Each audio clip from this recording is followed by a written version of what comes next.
వచ్చేశారు మొన్న గుంటూరు జగన్ గారి పర్యటనలో ఉన్నారని. సో ఈ కేసుని ఎట్లా చూస్తారు? మీరు కూడా లేరని చెప్పి కూడా మొన్న గుంటూరు మిర్చి ఆటికి జగన్మోహన్ రెడ్డి గారు పర్యటనకి అంటే రైతుల్ని పరామర్శించి రైతుల్ని యొక్క స్థితిగతులు తెలుసుకుని వాటన్నిటిని ప్రభుత్వానికి తెలియజెప్పడం కోసం ఆయన వెళ్ళిన దాంట్లో ఆ రోజు నేను మచిలీపట్నంలో ఉన్నాను. వైఎస్ఆర్ కాంగ్రెస్ పార్టీకి సంబంధించినటువంటి ఒక ఇద్దరు మరణిస్తే ఆ పరామర్శల్లోనూ, అలాగే మచిలీపట్నంలో కొన్ని పూరిపాకలు దుర్మార్గంగా కొట్టేయడానికి ప్రయత్నం చేస్తుంటే వాటి గురించి పోట్లాడటానికి మున్సిపల్ కమిషనర్ దగ్గరికి వాళ్ళ తరఫున మాట్లాడటానికి మున్సిపల్ కమిషనర్కి వెళ్ళటం, ఆ కార్యక్రమాలన్నింటిలో ఉన్నా నేను. కానీ ఈ ప్రభుత్వం వైఎస్ఆర్ కాంగ్రెస్ పార్టీలో ఎవడైతే క్రియాశీలకంగా పనిచేస్తున్నాడో వాడినల్లా తప్పుడు కేసులతో బెదిరించేదానికి జరుగుతున్నటువంటి కార్యక్రమాల్లోనే నా మీద నిన్న గుంటూరులో పెట్టినటువంటి కేసు కూడా ఎంత దుర్మార్గం అంటే, పోలీసులే ఒక చిట్టా రాసి ఎన్నికల విధుల్లో ఉన్నటువంటి ఫ్లయింగ్ స్క్వాడ్ టీం లీడరు అలాగే ఆ మెంబర్లతో సంతకాలు పెట్టించి నా మీద కేసు పెడతారు. నేను ఈరోజు డీజీపీ గారికి కూడా ఒక మెయిల్ ద్వారా ఒక ఉత్తరాన్ని పెట్టాను.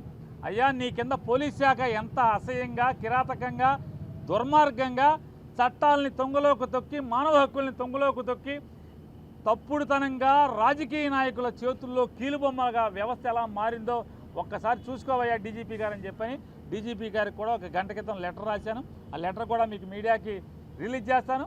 ఖచ్చితంగా నేను ఆ ఫిర్యాదు చేసినటువంటి ఎన్నికల పర్యవేక్షణ విధుల్లో ఉన్నటువంటి అధికారులని ఖచ్చితంగా కోర్టులో నేను వారి మీద పిటిషన్ వేయబోతున్నాను.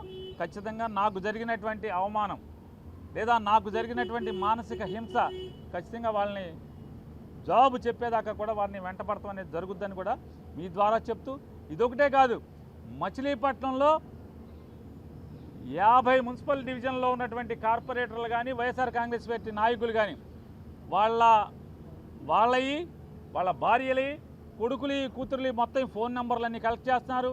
అలాగే మచిలీపట్నం మండలంలో ఉన్నటువంటి వైఎస్ఆర్ కాంగ్రెస్ పార్టీ సర్పంచులు, అట్లాగే గ్రామస్థాయి నాయకులు, బ్యాంక్ ప్రెసిడెంట్లు అందరూ కూడా వాళ్ళ భార్యల ఫోన్ నెంబర్లు ఎందుకు పోలీసులకి? అంటే పార్టీలో తిరిగితే కనుక నీ మొగుడిని లోపలేస్తాం లేదా మీ నాన్న లోపలేస్తాం అని చెప్పని వాళ్ళ కుటుంబ సభ్యులను కూడా ఫోన్లు చేసి బెదిరిస్తాకి, లేదా ఇప్పటికే మా ఫోన్లన్నీ కూడా ఎవరో చంద్రబాబు గారు చుట్టం అంట, ప్రకాష్ ఏదో ఉంది ఆయన పేరు, రమేష్ హాస్పిటల్ దగ్గర ఆఫీస్ పెట్టారు.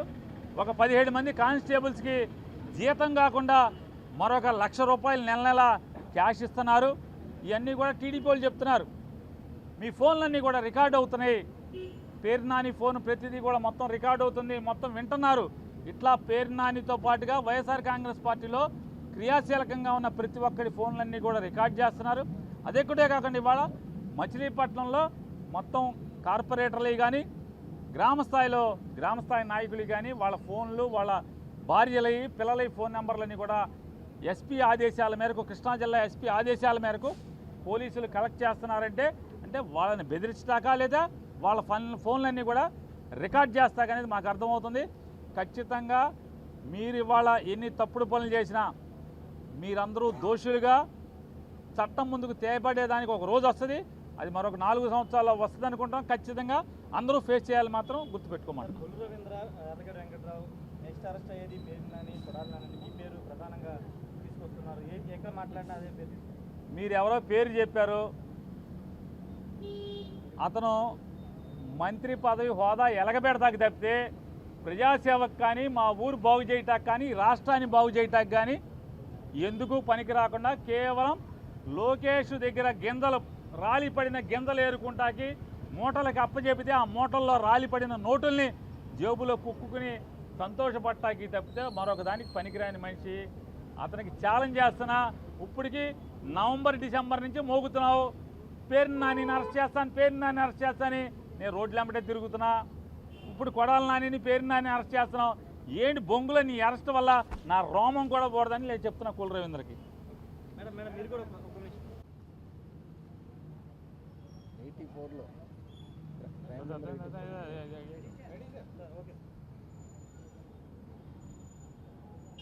ఈరోజు వల్లభనేని వంశీ గారిని కలవటం జరిగింది. వారికి అంటే జైల్లో నేల మీద పడుకోవటం ఆరోగ్యరీత్యా ఇబ్బందికరమైన పరిస్థితులు ఉన్నాయి. దానికోసం అని చెప్పని జైలు అధికారులను కూడా ఆయన రిక్వెస్ట్ చేశారు, వారి శ్రీమతి గారు కూడా రిక్వెస్ట్ చేశారు. జైల్లోనే ఏదైనా గట్టున్నటువంటి లేదా అరుగు లాంటి చోటు ఉన్నటువంటి దాన్ని కేటాయించమని చెప్పని రిక్వెస్ట్ చేశారు. ఎందుకంటే వెన్నుపూసలో వారికి ఆరోగ్య సమస్య ఉంది కాబట్టి రిక్వెస్ట్ చేయడం జరిగింది. దాన్ని పరిశీలిస్తామని చెప్పడం జరిగింది. అలాగే వంశీ గారి కేసులో పోలీసు శాఖ పోలీసు అధికారులు మరీ ప్రత్యేకించి ఉన్నతాధికారుల పర్యవేక్షణతో కింద స్టేషన్ స్థాయి నుంచి పర్యవేక్షణ చేస్తున్నటువంటి అధికారులుగా ఎంత దుర్మార్గంగా వ్యవహరిస్తున్నారంటే, రాజకీయ నాయకుల్ని అంటే పరిపాలనలో ఉన్నటువంటి రాజకీయ నాయకుల్ని సంతృప్తిపరచడం కోసం, వారిని మానసికంగా ఆనందింపజేయటం కోసం పడమట సంబంధించినటువంటి ఆ ఏరియా ప్రాంతం దాంట్లో పనిచేస్తున్నటువంటి పోలీసులు ఎంత దారుణంగా కేసులు కడుతున్నారంటే, 10వ తారీఖున సత్యవర్ధన్ అనేటువంటి ఒక వ్యక్తి కోర్టుకు హాజరై కోర్టుచే సమన్లు ఇవ్వబడే కోర్టుకు హాజరై నాచే తప్పుడు కేసు పెట్టించారని చెప్పిన అతను జడ్జి గారికి చెప్పుకుంటే 11వ తారీఖున ఆ సత్యవర్ధన్ మీద వంశీ మీద ఒక తెలుగుదేశం పార్టీ 5 కంటే ఎక్కువ క్రిమినల్ కేసులు అంటే పలు క్రిమినల్ కేసుల్లో ముద్దాయిగా ఉన్నటువంటి ఫణికుమార్ అనేటువంటి ఒక తెలుగుదేశం పార్టీ కరడుగట్టిన కార్యకర్తతో ఫిర్యాదు తీసుకుని ఆ ఫిర్యాదు మేరకు కోర్టుల్ని పోలీసుల్ని తప్పుదోవ పట్టించారని చెప్పని సత్యవర్ధన్ మీద వంశీ గారి మీద ఎఫ్ఐఆర్ కడతారు. 12వ తారీఖున సత్యవర్ధన్ యొక్క అన్నగారైనటువంటి అతనితో మరొక ఫిర్యాదు తీసుకుని కిరణ్ అనే ఆయనతో ఒక ఫిర్యాదు తీసుకుని వంశీ గారి మీద మళ్ళీ కేసు కడతారు. దాంట్లో ఎక్కడా కూడా సత్యవర్ధన్ అన్నగారు అనేటువంటి కిరణ్ ఎక్కడా కూడా ప్రత్యక్ష సాక్షిగా ఫిర్యాదు ఎక్కడా ఉండదు.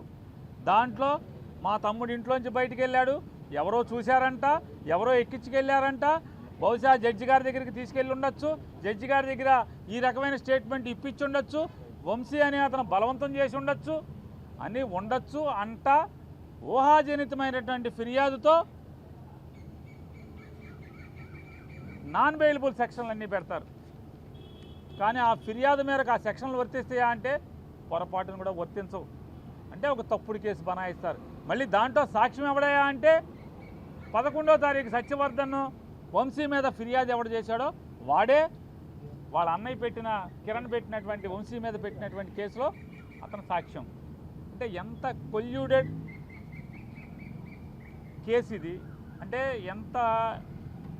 అంటే ఇంజనీరింగ్ ఎట్లా అయితే ఒక బిల్డింగ్ కట్టినట్టు ఒక తప్పుడు కేసు ఎలా కట్టారనేది. కానీ ఎఫ్ఐఆర్లో వచ్చిన సెక్షన్లు ఇవి కూడా సత్యవర్ధన్ అన్న ఇచ్చినటువంటి ఫిర్యాదులో ఏ కంటెంట్ ఉండదు. కానీ వంశీ గారు అరెస్ట్ అయిపోయిన తర్వాత కోర్టుకు రిమాండ్కి పెట్టిన తర్వాత ఆ రాత్రికి సత్యవర్ధన్ చెప్పాడనే పేరు మీద సత్యవర్ధన్ చెప్పాడో లేదో వాళ్ళ దగ్గర ఉన్నాడో లేదో కూడా తెలీదు. సత్యవర్ధన్ చెప్పాడనే పేరు మీద పోలీసులు ఒక స్టేట్మెంట్ రికార్డ్ చేసుకుని ఆ సెక్షన్లకు సరిపడా ఇతను చెప్పినట్టుగా సత్యవర్ధన్ చెప్పినట్టుగా ఫిర్యాదు తీసుకొస్తారు. ఇంతకన్నా తప్పుడు అభియోగం, తప్పుడు కేసు. అలాగే వంశీ గారిని రిమాండ్కి పెట్టేప్పుడు కూడా ఎస్సీ ఎస్టీ కేసు పెట్టారు, నమోదు చేశారు. వంశీ గారిని అరెస్ట్ చేసేప్పుడు ఎక్కడికి తీసుకెళ్ళాలి? రిమాండ్కి, ఎస్సీ ఎస్టీ కోర్టుకు తీసుకెళ్ళాలి. కానీ ఉద్దేశపూర్వకంగా ఎస్సీ ఎస్టీ కోర్టుకు కాకుండా వేరే కోర్టుకు తీసుకెళ్ళి వంశీ గారిని ప్రొడ్యూస్ చేస్తే దాని అర్థం ఏంటి? ఇదంతా కూడా వారు ఒక ప్లాన్ చేసుకుని ఒక ప్లాన్ ప్రకారం వంశీ గారిని ఈ జైల్లోకి తీసుకురావాలంటే ఎలా అయితే ఏ మార్గం గుండా అయితే కనుక చట్టం మేరకు చట్టరీత్యా పోలీసు రూల్స్ ప్రకారం లేదా పోలీసులు చట్టాలు ఏదైతే నిబంధనలు ఉన్నాయో ఆ నిబంధనల మేరకు కాకుండా వీళ్ళు అనుకున్న తప్పుడు దారిలో తప్పుడు కేసు పెట్టి తప్పుడు దారిలో వెళ్తే మాత్రమే ఈ జైల్లోకి వస్తారనేటువంటి ఒక పక్కా ప్లాన్ ప్రకారమే పోలీసులు, విజయవాడ పోలీసులు యాక్ట్ చేశారనేది వాళ్ళ చిన్నపిల్లోడిని ఇవన్నీ కూడా ఈ కేసులన్నీ ఈ కాగితాలన్నీ ముందు పెట్టినా కూడా లీగల్ నాలెడ్జ్ లేనటువంటి ఏ మనిషికి చూపించినా కూడా అర్థమవుతుంది. ఖచ్చితంగా వీటన్నిటిని కూడా వంశీ గారి కుటుంబం కోర్టుల్లో ఛాలెంజ్ చేయబోతున్నారు. హిట్ టీవీ యాప్, ఇందులో short news, live news, entertainment shows, movies, digital magazines తో పాటు మీ జిల్లా వార్తలను కూడా ఫ్రీగా చూడొచ్చు. అంతేకాదు కేజీ నుంచి పీజీ వరకు విద్యార్థులకు స్కాలర్షిప్ కూడా అందిస్తున్నాం. ప్రతి వారం 10 మందికి లక్కీ డ్రా ద్వారా ఒక్కొక్కరికి 10,000 రూపాయలు అందిస్తున్నాం.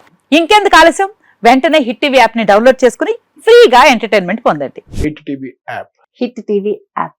Please download hit TV app. Hit TV యాప్ని ఫ్రీగా డౌన్లోడ్ చేసుకొని ఎంజాయ్ చేయండి. మీకు నచ్చిన ఎంటర్టైన్మెంట్ కోసం హిట్ టీవీ యాప్ ని ఫ్రీగా డౌన్లోడ్ చేసుకొని ఎంజాయ్ చేయండి. హిట్ టీవీ యాప్ని డౌన్లోడ్ చేసుకుని ఆస్వాదించండి, ఆశీర్వదించండి. ఇంతమంది సెలబ్రిటీలు హిట్ టీవీ యాప్ ని డౌన్లోడ్ చేసుకోండి అని చెప్తున్నారంటే ఎంత మంచి యాప్ ఆలోచించండి. అమెరికా అమెరికాలో చదవాలనుకునే వాళ్ళకి విశ్వసనీయమైన పేరు మన శౌర్య కన్సల్టెన్సీ. UK లో 1 year masters, UK లో 1 year masters, 2 years work permit up to 5 years visa. Contact Saurya Consultancy. Contact 89851 89851.